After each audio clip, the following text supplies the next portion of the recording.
RealAgriculture.com was brought to you by C&M Seeds.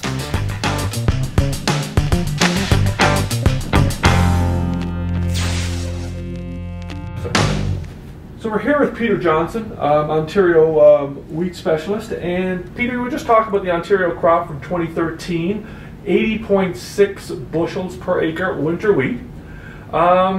You say now the trend line is, if growers do a few things right next year, 83.8. Let's talk about what they have to do right. First thing, start a fertilizer, do something.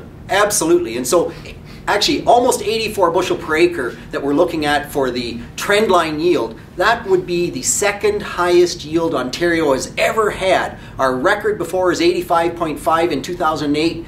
To get to 84, guys gotta go hard. They have to do everything right.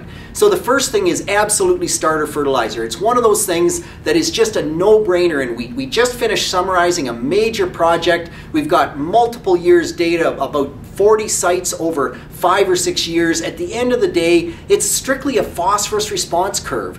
The more phosphorus I put on, the more response I get, with the exception being that broadcast phosphorus, while it does increase yields, it doesn't bring as much to the table as seed applied. So seed placed is the right way to go. 100 pounds a map, you can't do better than that.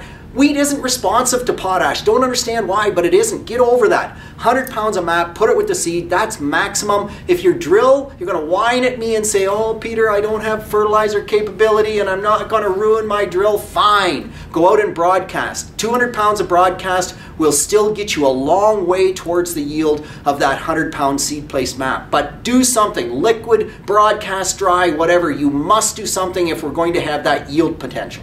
Now when it comes to nitrogen, you say push it. Absolutely. What's been really amazing, since 2008 we've been doing these nitrogen response curves, and what astounds me is that we continue to see the yield go up. And when I put this year's data together, once again, at 150 pounds, the yield curve is still going up. And one of the growers in the audience said, why didn't you go to 180? Well, gosh, I don't want to make my wheat go flat, and I'm worried about that, but we do have to start even looking at 180. We've done a little bit of that. I think we're up onto the flat part of the curve, but if you don't push nitrogen in today's world, you'll quit growing it because you simply won't get yield to make it compete with corn and soybeans. Now, and if you're going to push it, you need a fungicide.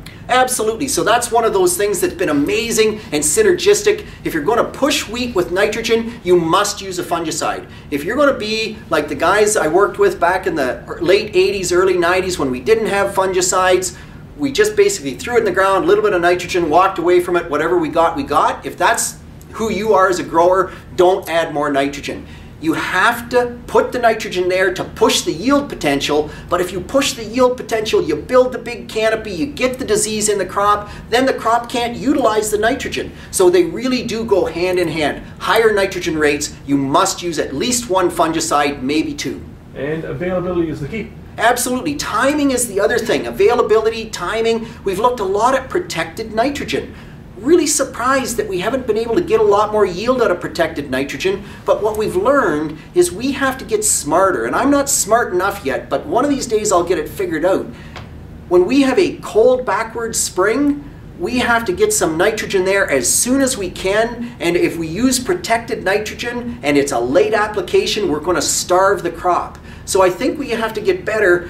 Follow me on Twitter or follow an agronomist that you have good faith in.